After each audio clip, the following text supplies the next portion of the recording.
our channel, Duo Time Watch. We're a father and son duo who wanted to offer a unique perspective on reviewing popular, modern-day watches seen through the eyes of different generations. Now today we're excited to review our first mechanical watch, which is the Tissot V8 Swissmatic. Now this Tissot is going to go against our incumbent challenger, which is going to be everyone's favorite, the Casio Oak, modified with the actual Royal Oak metal bracelet, aftermarket, as you can see.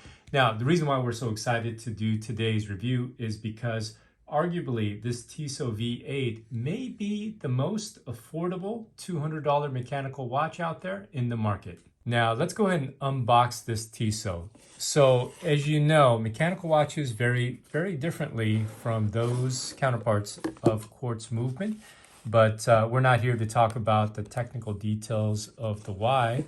But wow, look at this pop-up. It looks like almost like a holiday card. That is cool and bizarre at the same time. But what we had wanted to do was get into this particular watch. Now, this Tissot, once again, of the V8 line, features 19 jewels with the in-house movement that they call their Swissmatic model with a power reserve of 72 hours. Now, Tissot looks like they're pretty proud of their 3-day power reserve, which I kind of question whether or not if it really is 3 days. But in terms of the model that we have, it comes on a nice, maybe not so nice, faux claimed leather strap with a exhibition case, as you can see. So with that said, for 200 bucks, very few models on the market, especially for those of Swiss origin. Now, there may be other models in this price category, but not a Swiss origin, such as the Orient as well as the Seiko 5. That would be great competitors in this price range. But for those looking for their first automatic Swiss mechanical watch, this may actually be a pretty good option. So as you can see, once we get past the plastic, the dial itself does have some texture, so maybe some light elements of the Seiko, Grand Seiko Snowflake at a much lower entry point. But all in all, the finish,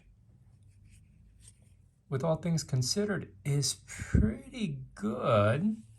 Not very decorated, and as you can see in terms of the exhibition case back, very basic, but still quite functional. Quality seems decent. The metal itself, I believe the case is claimed to be 316L, which is very similar to other popular mid-range watches in terms of composition. Indices does have a nice contrast, and the actual print of Tissot, okay, it doesn't look great, but all in all, not too bad. Son, what do you think of the watch so far? I think it looks cool. I think I would say, though, I like the G-Shock a little bit better. Okay, yeah, I think I could see why it would appeal.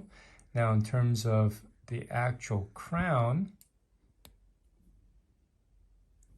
seems to wind relatively smooth, although not exactly the best feel. But as you can see in terms of the movement, you're going to get what you pay for. But it is relatively smooth. Now, when I place it back in its crown position, looks like the dates do wind fairly smooth. In terms of wind, it does feel a bit gritty, so not the greatest. As you can see in its outermost position, there is not a hacking function. And so something to kind of keep in mind. But once again, for what you pay, this may be the best $200 mechanical watch, bar none, of Swiss origin.